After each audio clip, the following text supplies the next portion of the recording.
I'm William Cooper, and you're listening to the Hour of the Time. Well, folks, we've been getting calls from all over the nation, and even in some foreign countries, they have been worried. They've called Stan. His phone has been ringing off the hook. It seems some rather spurious and ambitious individuals have been spreading the rumor by word of mouth, by the written word, and even on talk radio all across this country that I'm dead. Well, folks, here's my answer to that. To all of my regular listeners and all the ships at sea around the world, it's me, William Cooper, speaking to you from the dead, where I have indeed seen the light, and I turned it off. One of the most disgraceful acts which stain the annals of the Templars, says even one of their ardent admirers, occurred in the year 1155, when Bertrand de Blancfort, whom William of Tyre calls a, quote, pious and God-fearing man, unquote, was master of the order. In a contest for the supreme power in Egypt, which the viziers bearing the proud title of Sultan exercised under the phantom caliphs, Sultan Abbas, who had put to death the caliph, his master, found himself obliged to fly from before the vengeance of the incensed people. With his harem, and his own and a great part of the royal treasures, he took his way through the desert. Well, a body of Christians, chiefly Templars, lay in wait for the fugitives near Ascalon. The resistance offered by the Moslems was slight and very ineffectual. Abbas himself was either slain or he fled, and his son, Nasiruddin, professed his desire to become a Christian. The far larger part of the booty, of course, fell to the Templars, but this did not satisfy their avarice. They sold Nasiruddin to his father's enemies for 60,000 pieces of gold. Now, if you think that's a lot of money in this day and age, it was a veritable king's ransom in that. And they stood by to see him bound hand and foot and placed in a sort of cage or iron latticed sedan on a camel to be conducted to Egypt, where a death by protracted torture awaited him. It was not the Templars alone, folks, who were guilty of arrogance and worse. The Hospitallers had deteriorated from their first fine beginnings, and the annals of both orders are not innocent of unpleasantness, though they are indeed well filled with tales of glory. The Hospitallers, for instance, refused to pay tithes to the Patriarch of Jerusalem, even going so far as to erect immense buildings in front of the Church of the Holy Sepulchre as a practical demonstration of their own importance. And when the Patriarch entered his church, they rang their bells so loudly that he could not make himself heard. There is an occasion recorded when, quote, the congregation was assembled in church, the Hospitallers rushed into it in arms and shot arrows among them as if they were robbers or infidels. These arrows were collected and hung up on Mount Calvary, where Christ had been crucified, to the scandal of these recreant knights. On applying to Pope Adrian IV for redress, the Syrian clergy found him and his cardinals so prepossessed in favor of his enemies, bribed by them in fact, as was said, that they had no chance of relief, unquote. This then, folks, was the background of the rise of the Templars and the flavor of their environment. Now, if one adds to these elements the fact that various very heterodox sects, Gnostic, Manichae, and the rest, still lurked in the Holy Land, together with a great deal of magic and superstition of every kind, then there is a possibility, to say the least, that the Templars were infected by it. The facts indeed show that they were not only infected, but taken by it, and were initiated into not only the branch known as the Assassins, but veritably arose from the secret sects in Syria. The contention which has been made that such heresies and archaic religions and practices did not survive until the Templar period is demonstrably false. Although much play has been made of it by those who would defend the order, for do such sects not endure there until this very day?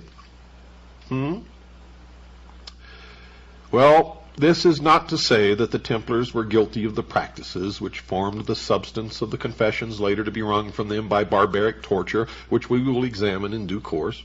But a secret tradition and magical rites may well have played a part in their hidden lore and practices. It should also be remembered, folks, that towards the end there were Templars who were of actual Palestinian birth, who would have every opportunity of absorbing the unorthodox beliefs of the many schools of a magico-religious nature which existed in the area. The Grand Master Philippe of Nablus, in 1167, for instance, was a Syrian, and many crusaders were Levantine lords, whatever their original blood, speaking Arabic with perfection. It was in 1162 that the Magna Carta of the order was obtained by the Templars. The bull Omne Datum Optimum, often described as the keystone of their power. And through this instrument they were able to consolidate their authority and preserve their secrets against intrusion. They were to find, too, that it did much to excite the envy of their opponents. Pope Adrian IV had died. The two rival popes were elected, Alexander III by the Sicilian group and Victor III by the imperial party. At first the Templars acknowledged Victor, but in 1161 they switched their allegiance to Alexander. There was probably some sort of secret arrangement behind this, for by January 7th of the following year the famous bull was issued. By the terms of this document, the Templars were released from all spiritual ties except to the Holy See itself. They were permitted to have special burial grounds in their own houses. They could have chaplains of their own. They had no tithes to pay, which in that day and age was miraculous, and were allowed to receive tithes, which was absolutely incredible. Nobody who had once entered the order could leave it, except to join one with a stricter discipline. The stage, dear listeners, was set for clerical hatred of the Templars and Hospitallers, who had similar privileges, and in fact were one and the same, and still are today, although the advantages to the Pope from the combined support of these two orders could hardly be overestimated. In 1184 an incident occurred which inspired a great deal of distrust of the order, although the rarity of its occurrence should have underlined the fact that it was nothing of much consequence. You see, the English knight Robert of St. Albans left the Templars, became a Moslem, and led an army for Saladin against Jerusalem, then in the hands of the Franks. The charge against the Templars that they were secret Mussulmans or allies of the Saracens does not seem borne out by the fact that Saladin accused them of treacherous truce breaking and other crimes, and unlike his usual chivalrous self, took a solemn oath that he would execute such Templar captives as he could obtain as, quote, beyond the limits of Islam and infidelity alike, unquote. Nor did they make any attempts to invoke any religious bond with Saladin when they were captured, as we know from the Arabic Life of Saladin, written contemporaneously by his secretary, Qadi Yusuf.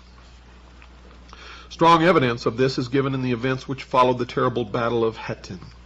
2 years before, Saladin had made a pact with the assassins that they would give him a free hand to continue his holy war against the Franks, which we discussed on an earlier program. On July the 1st, 1187, he captured Tiberias, He attacked nearby Hittin at dawn on Friday, July the 3rd.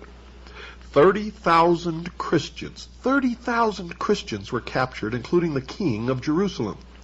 No Templar, not one, is mentioned in the detailed Arab account as asking for mercy on religious or any other grounds, although all knew that Saladin had issued a war cry, quote, "Come to death, Templars," unquote. The Grand Master, Gerard of Rydfort, and several other knights were among those taken. Saladin offered them their lives if they would see the light of the true faith. Well, according to history, none accepted, and all these knights were beheaded except, admittedly, the Templar Grand Master. Could it be that he did accept the true faith, or the light of the true faith, as Saladin had put it?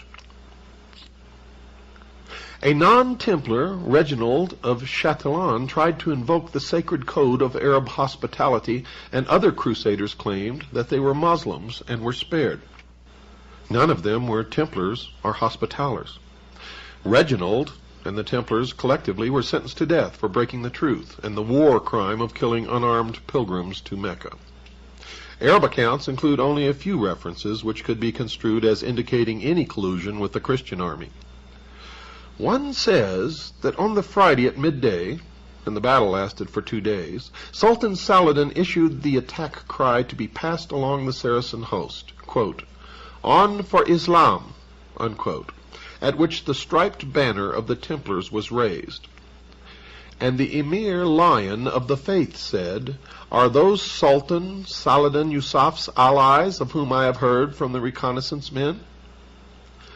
Well, this cannot be regarded as anything at all conclusive. The only other reference is to a body of Templars who went over to the Saracen side and whose supposed descendants survive to this day as the Salabiya, which means Crusader, tribe in North Arabia. This engagement, folks, spelt the end of real Western power in Palestine for over 700 years, although it did stimulate the unsuccessful Third Crusade. Although the Templars and some other Crusaders were still in the Holy Land, they had lost almost all of their possessions there. But in the West lay the real seat of their power. At this time, their European possessions numbered over 7,000 estates and foundations. Although principally concentrated in France and England, they had extensive properties in Portugal, Castile, Leon, Scotland, and Ireland, Germany, Italy, and Sicily. When Jerusalem was lost, their headquarters were transferred to Paris. This building, like all their branch churches, was known as the Temple. It was here that the French king Philip the Fair took refuge in 1306 to escape a civil commotion. It is said that this visit gave him his first insight into the real wealth of the order. Now remember, the wealth was not for the members, for they practiced the first true socialism, international socialism, or communism. The fabulous treasures which his host showed him, giving the bankrupt monarch the idea to plunder the knights on the pretext that they were dominated by heresies. Philippe the Fair was not entirely without some grounds for attacking the Templars. For in 1208 we find Pope Innocent III, a great friend of the order, censuring them publicly for, quote, causing their churches to be thrown open for Mass to be said every day with loud ringing of bells, bearing the cross of Christ on their breast, but not caring to follow his doctrines which forbid giving offense to the little ones who believe in him. Following the doctrines of demons, they affixed their cross of the order upon the breast of every kind of scoundrel, asserting that whoever, by paying 2 or 3 pence a year, became one of their fraternity, could not, even if interdicted, be deprived of Christian burial. And thus they themselves, being captive to the devil, ceased not to make captive the souls of the faithful, seeking to make alive those whom they knew to be dead. Unquote. The first sign of an attempt to bring some sort of physical restraint upon the Templars came from Henry III of England. For in 1252 he hinted that he might try to seize some of the property of the order. Quote, "You prelates and religious," he said, "especially you Templars and Hospitallers, have so many liberties and charters that your enormous possessions make you rave with pride and haughtiness. What was imprudently given must therefore be prudently revoked, and what was inconsiderately bestowed must be considerately recalled." Unquote. Those were the words of the king. The master of the Templars immediately replied, quote, "What sayest thou, O king? Far be it that thy mouth should utter so disagreeable and silly a word. So long as thou dost exercise justice, thou wilt reign. But if thou infringe it, thou wilt cease to be king." Unquote. Now remember that the Knights Templar at that time were the very first international bankers. They were the wealthiest order, wealthiest group then known in the world, even surpassing the kings of the different countries that existed. And even though the Hospitallers were created before the Knights Templar, eventually the two became the same order, though to the public and to the rulers of Europe, they were different orders with different names. The haughty Templars of the 14th century owned land and revenues, gained steadily in honor and importance. They might have had thrones had they wanted them, for such was their power towards the end that, banded together, as one historian points out, they could have overcome more than one of the smaller countries of Europe. Perhaps, though, they aimed even higher than that. If their eventual aim was world hegemony, they could not have organized themselves better or planned their aristocratic hierarchy more thoroughly. And you will see that that's been carried over even unto the modern day. The pride, arrogance, and complete confidence and self-sufficiency of the order is something which shows through even the least inspired pages of the chroniclers. Their power was legendary. Everywhere they had churches, chapels, tithes, farms, villages, mills, rights of pasturage, of fishing, of venery, of wood. They had also in many places the right of holding annual fairs, which were managed, and the tolls received by some of the brethren of the nearest houses or by their donates or servants. The number of their preceptories is, by the most moderate computation, rated at 9,000. The annual income of the order, put at about 6 millions pounds sterling, an unbelievable, unimaginable sum for those times.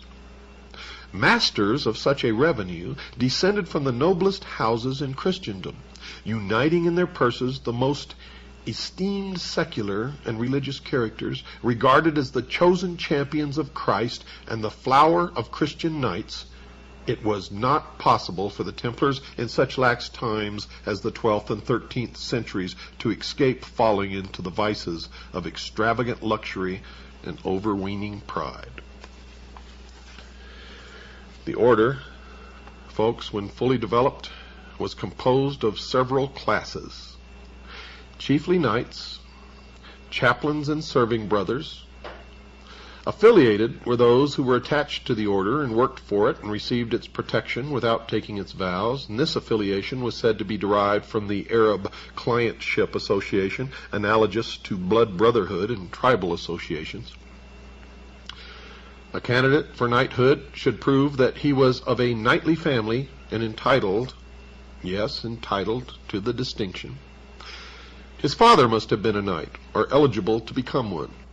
He had to prove beyond any doubt that he was born in wedlock. The reason for this last requirement was said to be not only religious. There was the possibility that a political head, such as a king or prince, might influence the order by managing to have one of his bastard sons enter it, later perhaps to rise to high rank therein, and finally attaching it to the service of his dominion. The candidate for initiation had to be unmarried and free from all obligations. He should have made no vow nor entered any other order, and he was not to be in debt. Eventually, the competition for admission was so great from eligible people that a very high fee was exacted from those who were to be monk warriors of the temple. All candidates were to be knighted before entry into the order. But the period of probation which was originally demanded was before very long entirely abolished. No young man could be admitted until he was 21 years of age, because he was to be a soldier as well as a monk, and this was the minimum age at which he could bear arms. When a new knight was admitted to the order, the ceremony was held in secret.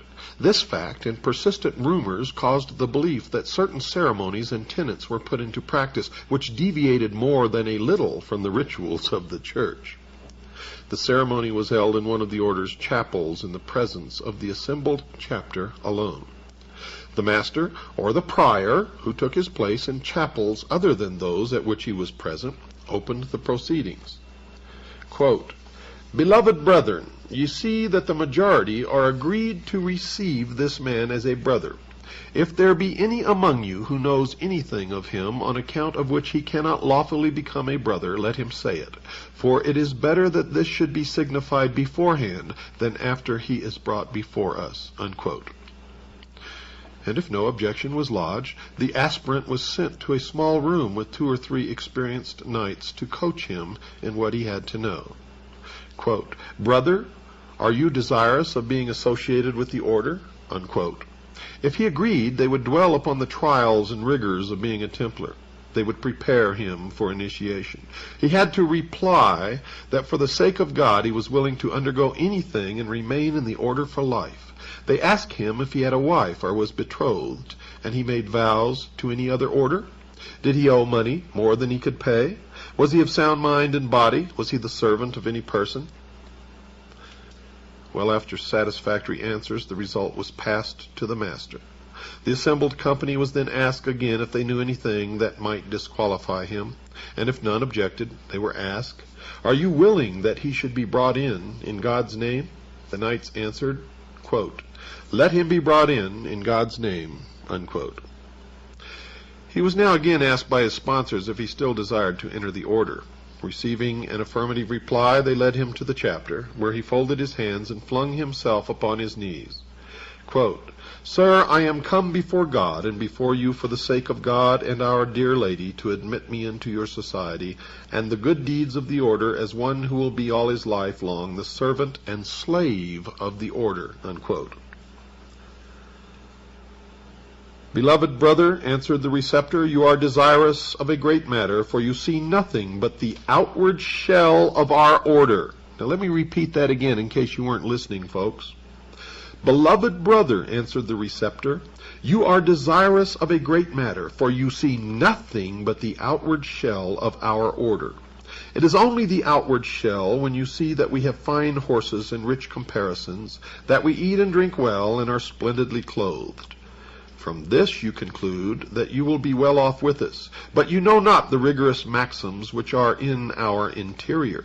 For it is a hard matter for you, who are your own master, to become the servant of another. You will hardly be able to perform in future what you wish yourself. For when you may wish to be on this side of the sea, you will be sent to the other side.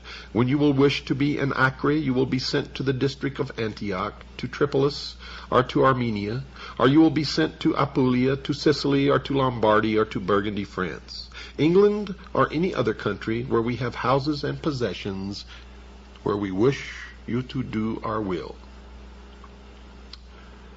Further, he says, when you will wish to sleep, you will be ordered to watch. When you will wish to watch, then you will be ordered to go to bed. When you will wish to eat, then you will be ordered to do something else. And as both we and you might suffer great inconvenience from what you have mayhap concealed from us, look here on the holy evangelists and the word of God, and answer the truth to the questions which we shall put to you. For if you lie, you will be perjured and may be expelled the order from which God keep you." Unquote. Now all the former questions were asked on Holy Writ. If the answers proved acceptable, the receptor continued. Quote, "Beloved brother, take good care that you have spoken the truth to us, for should you have spoken false on any one point, you might be put out of the order from which God keep you. Now, beloved brother, attend strictly to what we shall say unto you. Do you promise to God and to our dear Lady Mary to be all your life long obedient to the master of the temple and to the prior who shall be set over you?" unquote. And the initiate answers with, "Yea, sir, with the help of God." Again he is asked, "Do you promise to God and to our dear Lady Mary to live chaste of your body all your life long?" And he answers, "Yea, sir, with the help of God." And he's again asked, "Do you promise to God and to our dear Lady Mary to observe all your life long the laudable manners and customs of our order, both those which are already in use and those which the master and knights may add?" And he answers, "Yea, sir, with the help of God."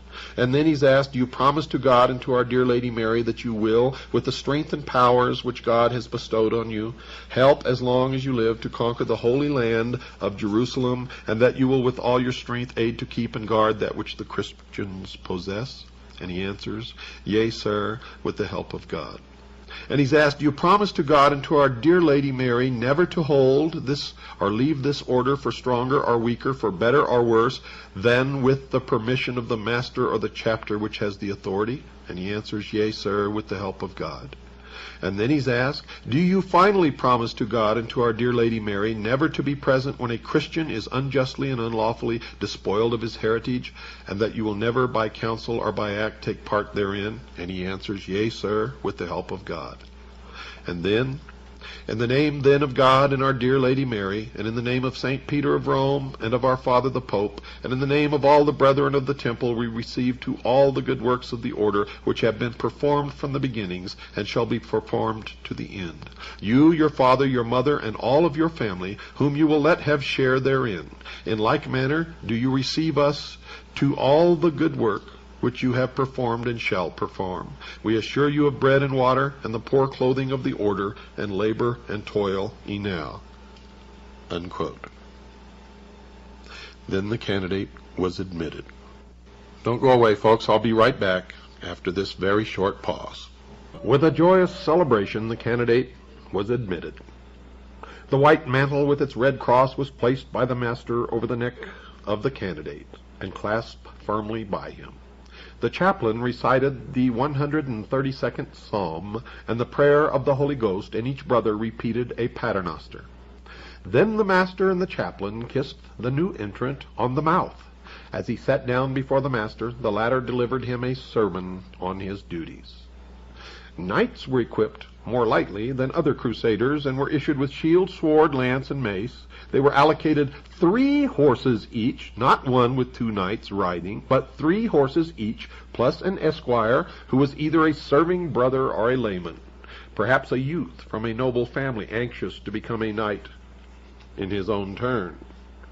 Retired knights were looked after by the order, became counselors at meetings, and were eventually buried in coffins in their Templar habit with the legs crossed. Many Templar gravestones show the knight with his feet upon a dog, but most show the crossed thigh bones and the skull, known as the skull and bones.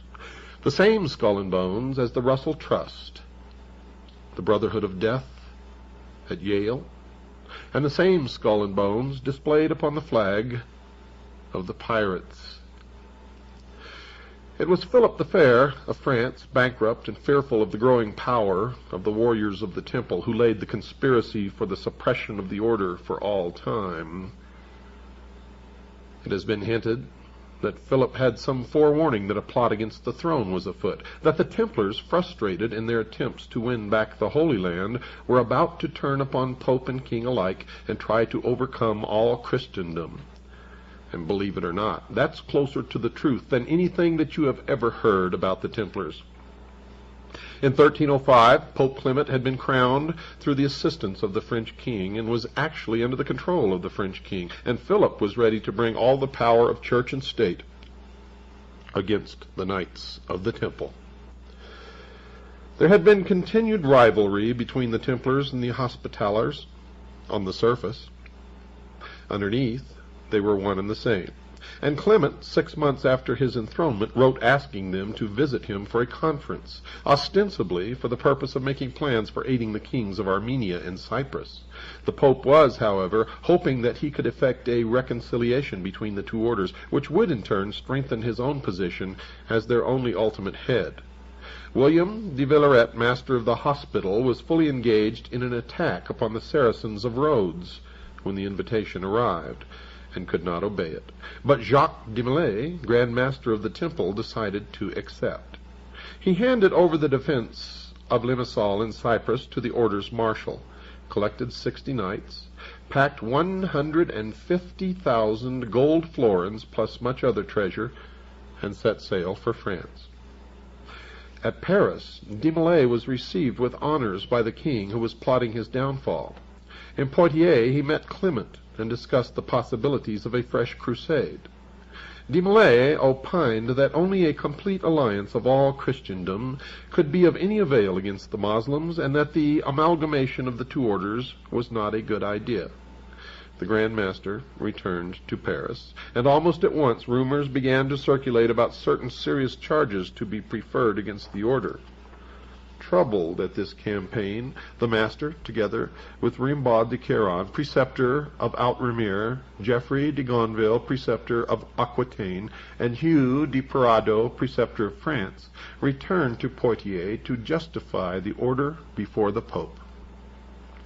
An audience took place about April of 1307, in which the Pope mentioned the charges which had been made. The commission understood that their answer satisfied Clement and returned to the capital in good heart. But this, dear listeners, was only the beginning.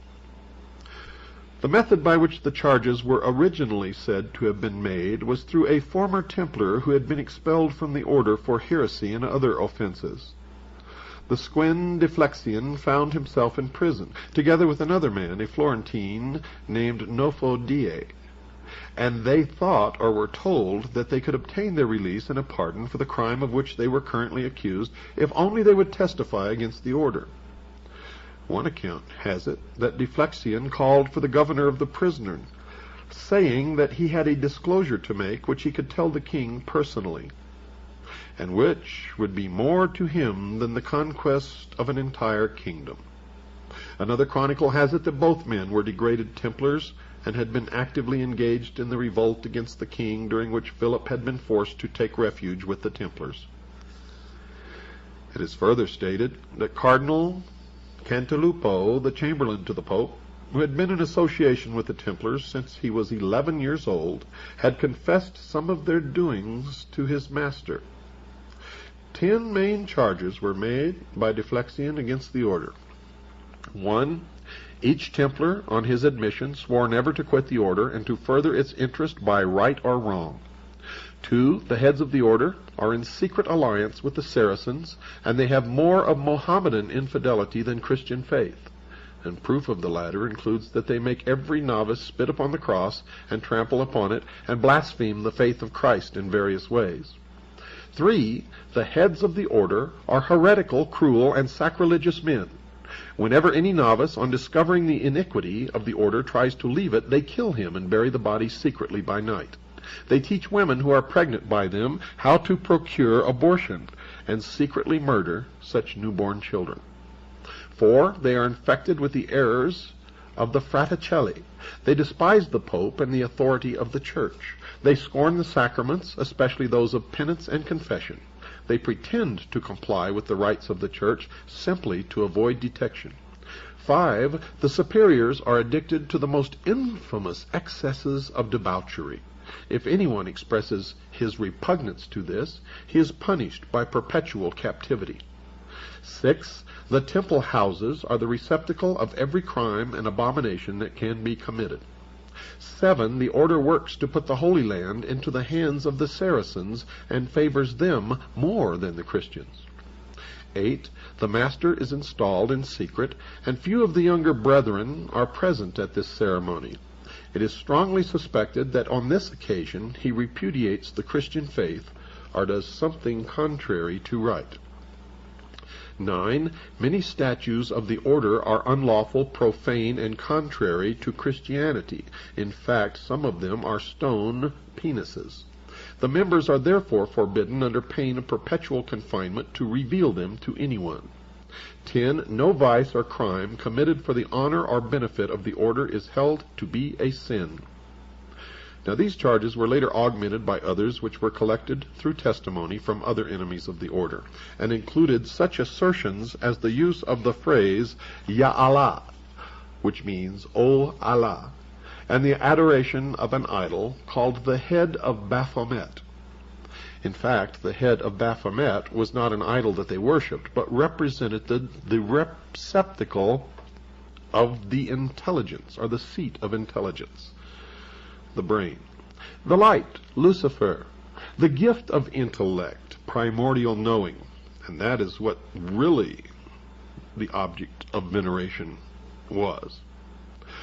Philip and his advisors prepared in great secrecy for the descent upon this powerful organization, the Knights Templar, and on the 12th of September, 1307, sealed letters were sent to all the governors and royal officers throughout France, instructing them to arm themselves on the 12th of the next month and open the sealed orders, and to act upon them forthwith by the morning of Friday, October the 13th. And on that date, almost every Templar in France was in the hands of the king's men.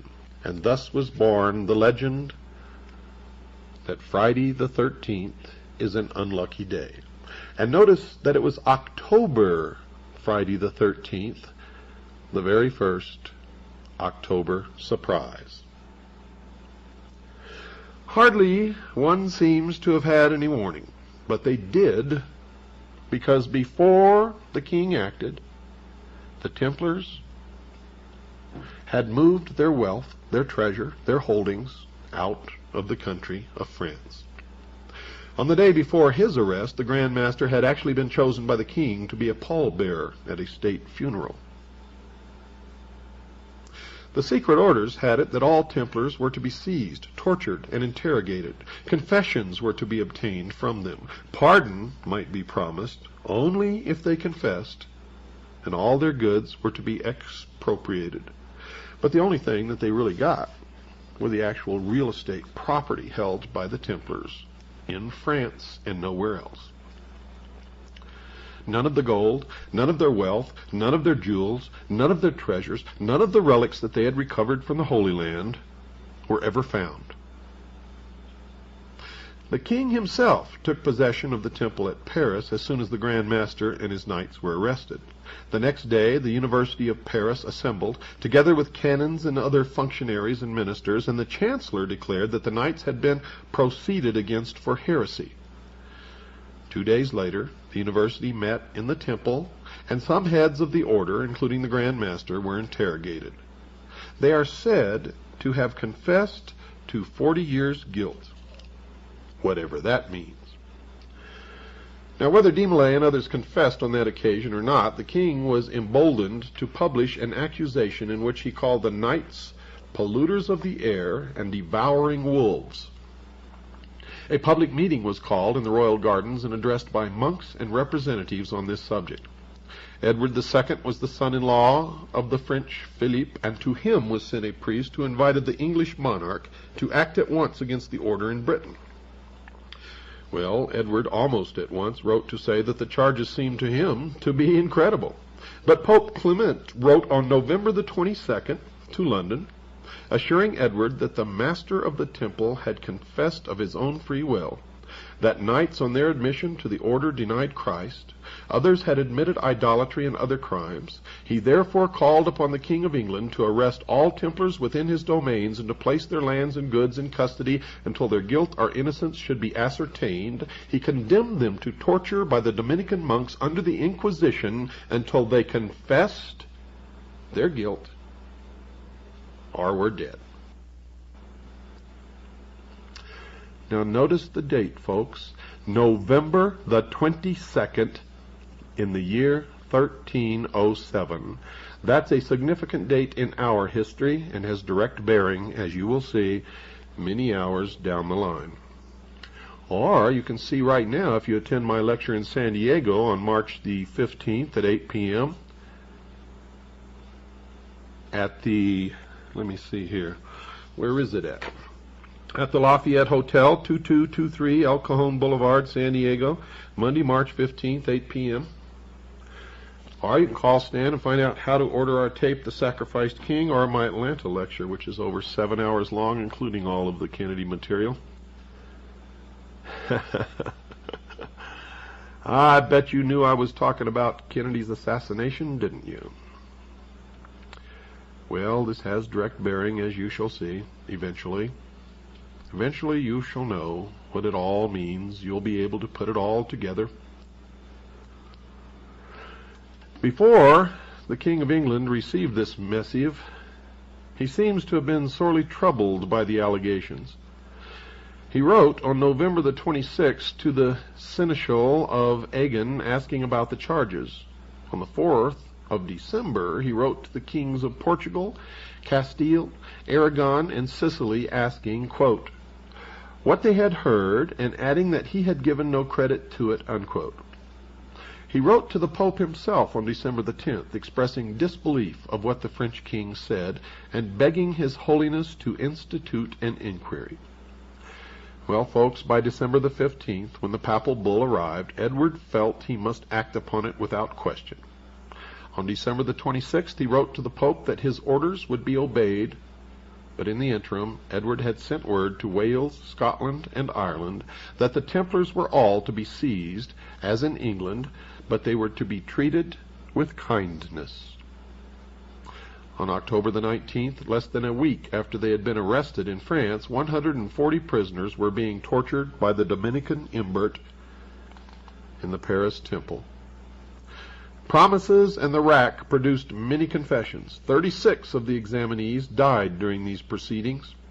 Throughout France, the racks worked overtime and the confessions poured forth. Many good men were crippled for the rest of their life. Many of these were contradictory and confused, and perhaps there is little wonder of that. How many of you could resist even for 5 minutes the tortures of the medieval Inquisition? The Pope now seemed a little uneasy at the arbitrary methods which were being employed. Philip wrote sharply to him saying that he, the king, was doing God's work and rendered accounts to God alone. He offered to turn over all the goods of the Templars to the service of the Holy Land. Clement, still a weakling, merely stipulated that the inquisitions of each bishop should be confirmed by a provincial council, and that the examination of the heads of the order should be reserved to himself. Now we hear a constant succession of confessions and retractions, allegations that the heads of the order confessed completely and spontaneously to the Pope himself. The Pope himself, for some unexplained reason, folks, tried to escape to Bordeaux, but was stopped by the king. Now he was the monarch's captive as well as his creation. Detailed confessions of individual Templars have been kept on record, many of them undoubtedly obtained by extreme racking and other tortures. The Templars who were prepared to defend the order in court were brought to Paris, to the number of 546, deprived of their knightly habits and the sacraments of the Church. They had no means to acquire defense counsel. Their numbers rose to 900, and now they clamored for the presence of the Grand Master, who was held elsewhere. An act of accusation in the name of the Pope was drawn up, and 75 Templars drew up the defense.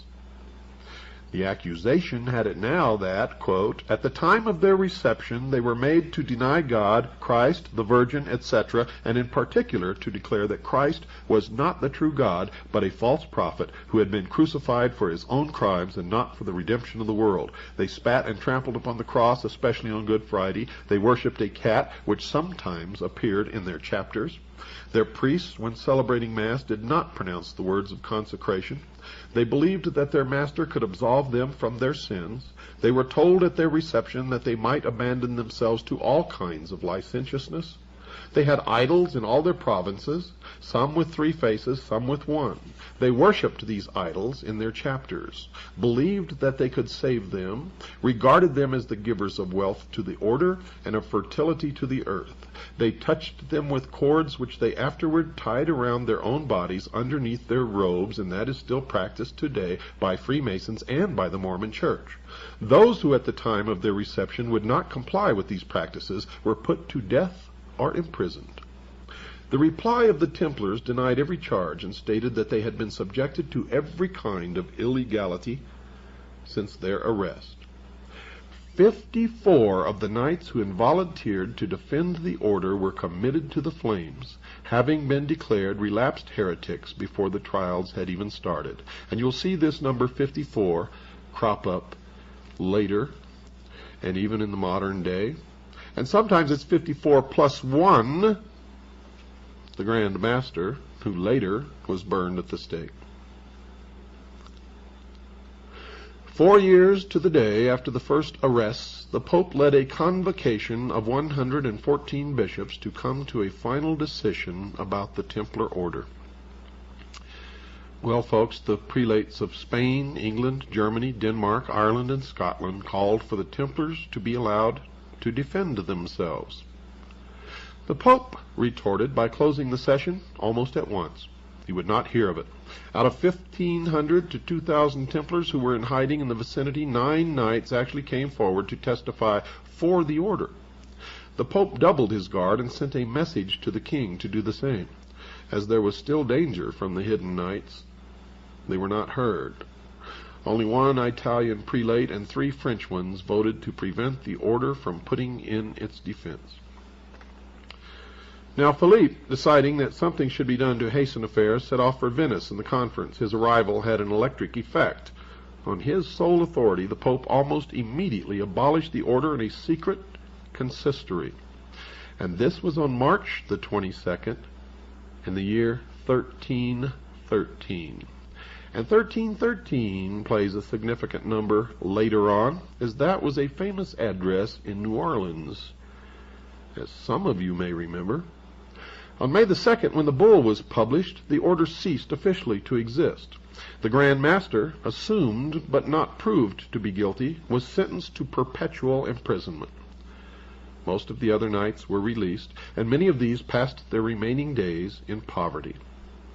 De Molay and one of his chiefs, Guy of Auvergne, proclaimed their innocence on the public stage to which they had been taken to have sentence announced.